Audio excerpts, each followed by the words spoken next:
Thank you very much for inviting me to speak to you tonight at Beit Simchat Torah.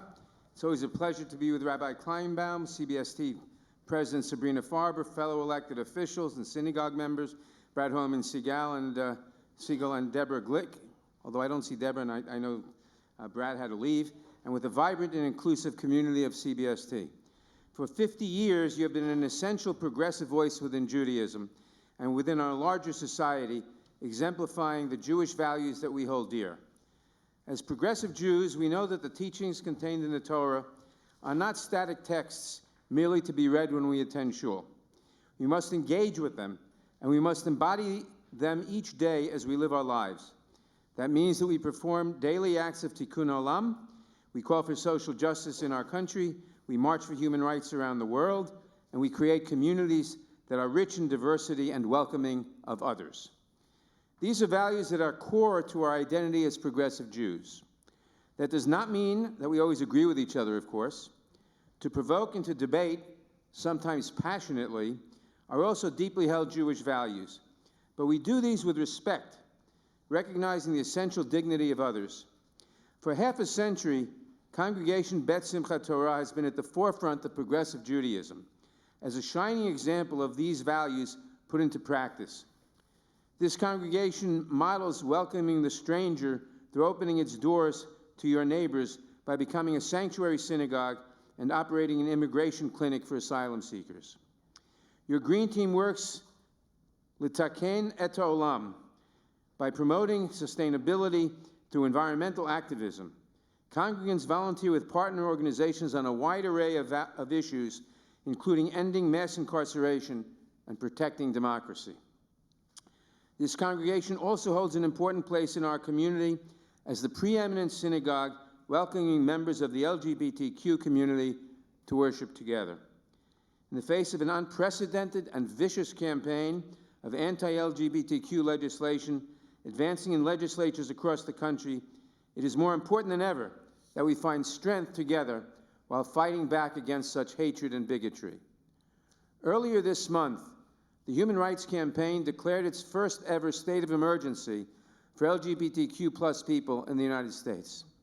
It issued a report documenting a steady increase in anti-LGBTQ legislation in recent years, growing from 115 such bills introduced in 2015 to more than 525 this year. Over 75 bills have been signed into law this year alone, more than any year on record, and more than double over last year. Shockingly, some of these bills, like Florida's Don't Say Gay bill, want to prohibit discussion and acknowledgement of the very existence of LGBTQ people and their families, sending an implicit message of shame, exclusion, and unworthiness to LGBTQ children that threaten both their mental and physical health.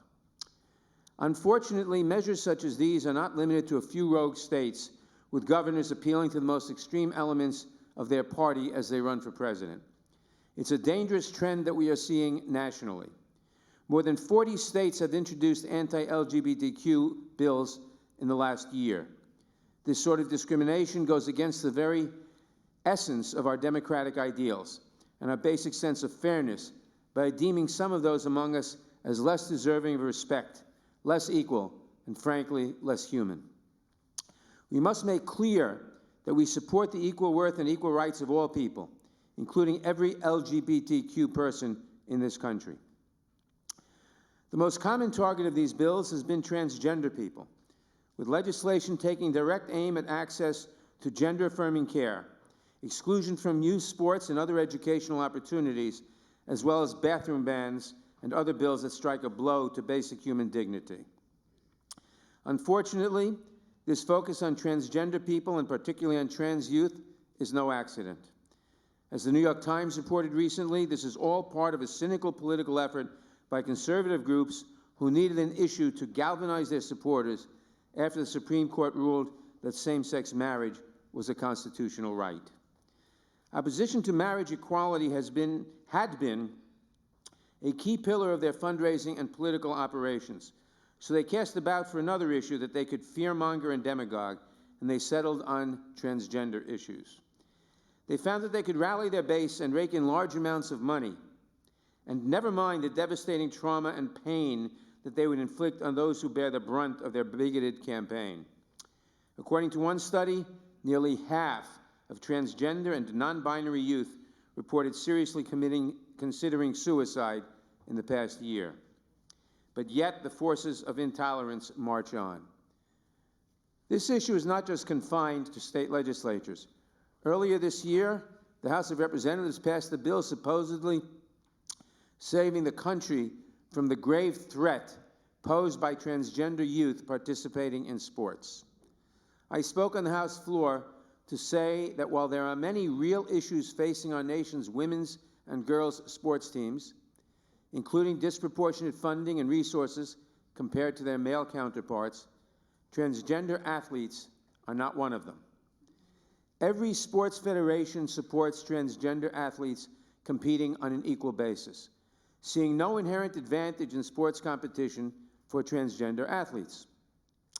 But in the service of political opportunism, we continue to see hateful legislation that only leads to more bullying, rejection, and discrimination, aiming to isolate an already vulnerable group of children. Sports have positive impacts on physical, social, and emotional well-being, and we should not be denying transgender athletes those opportunities simply because sometimes they may win. Those who advance this sort of legislation ask us to pick and choose which of our nation's children deserve our support, to choose which of our children are valuable enough to have a right to live their lives to the fullest. But that's a false choice, one designed to pit rights for some against rights for all. There is no question that all our children, including those who are transgender, deserve the freedom to choose their own path. It's easy to be disheartened by this wave of anti-LGBTQ legislation, and we must take this threat seriously. But we should also remember that the cause of civil rights for LGBTQ Americans has made incredible progress in a relatively short amount of time, though there is much more work to be done. One of the very first bills I took up in the House Judiciary Committee after I became chair in 2019 was the Equality Act, which is comprehensive legislation protecting the civil rights of all LGBTQ Americans. Nearly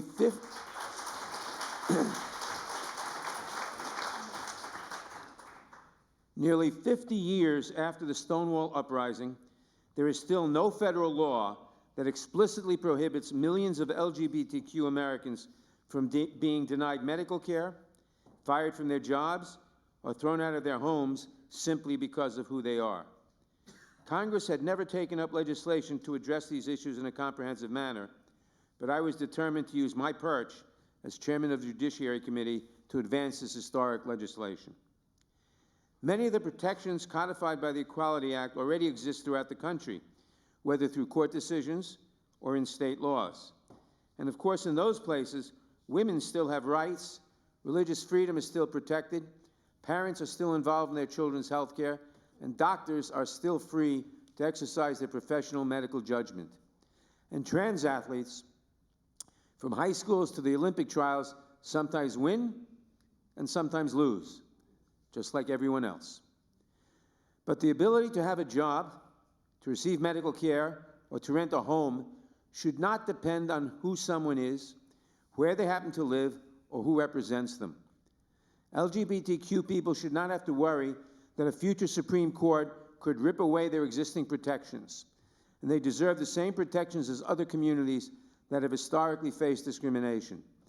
And that requires action from Congress. In a historic vote, I was able to pass the Equality Act through the House of Representatives. But a minority of senators, with the help of a filibuster, blocked consideration of the bill. Until the Senate does away with the filibuster, a relic of the Jim Crow era that has been used to block several other civil rights bills in the past, it will be tough to enact the bill into law. But I will never give up trying, and I think it's only a matter of time until our side prevails.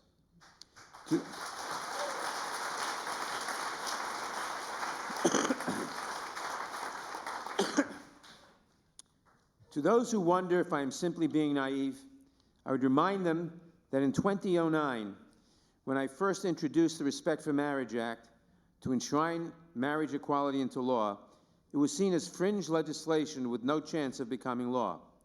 It had only been a few years since President George W. Bush used the prospect of a constitutional amendment barring same-sex marriage to rally his base and win re-election. Very few people thought the prospects for this legislation were anything but doomed. But I refuse to give up. When you have justice on your side, you keep fighting until the time is right. And little did I know that Clarence Thomas would provide my opening to pass the bill into law, of all people. Of course, we all celebrated when the Supreme Court ruled in Obergefell versus Hodges that the Constitution protects marriage equality, and we thought that it was settled law. Over the past several decades, millions of LGBTQ people in loving and supportive relationships have married and formed families, and an estimated 2 million children are being raised by LGBTQ families today.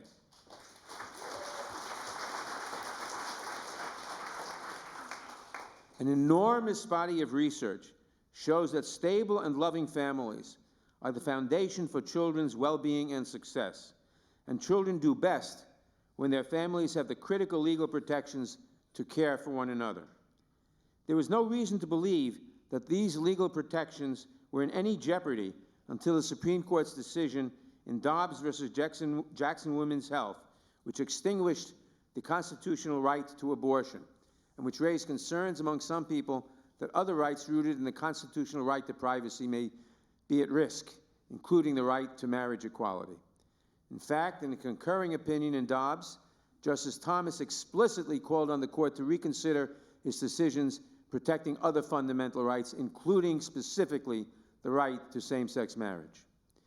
Even if we accepted the court's assurance in Dobbs that his decision does not call other rights into question, it was important that Congress provide additional reassurance that marriage equality is a matter of settled law. All married people who are building their lives together must know that the government will respect and recognize their marriages for all time.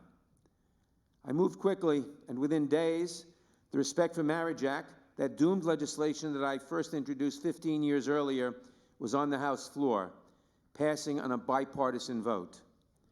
After some negotiation with the Senate and an intervening election, and the hard work of many advocates who never wavered in their support of the bill, I found myself standing next to President Biden on the South Lawn of the White House as he signed it into law last December.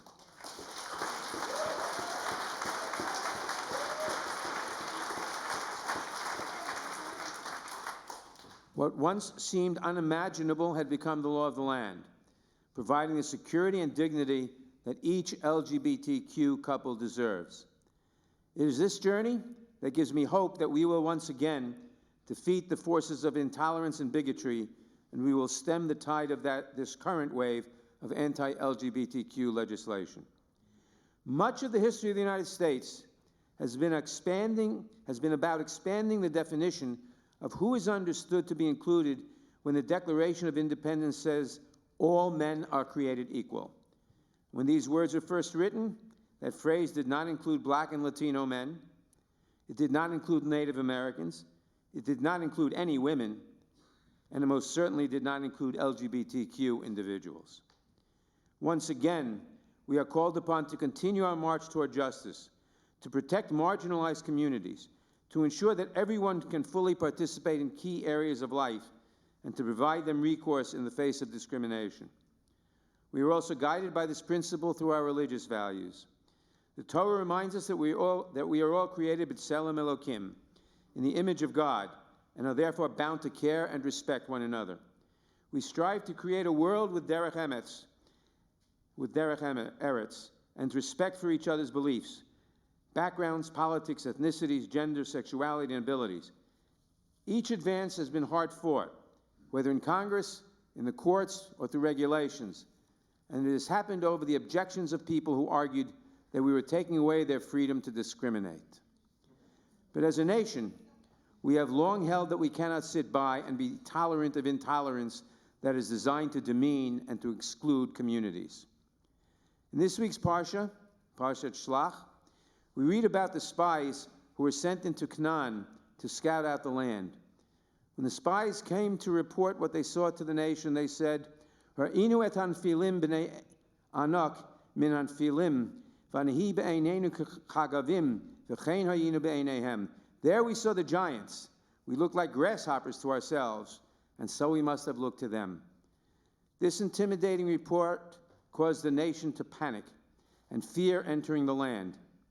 Two of the spies, however, Caleb and Joshua, stepped up to reassure the nation and urge them to have faith in God's promise to give the people this land of milk and honey to inhabit. Caleb and Joshua's courage, which stemmed from their steadfast convictions, is a reminder that we may indeed be confronting giants, but we are not merely grasshoppers. The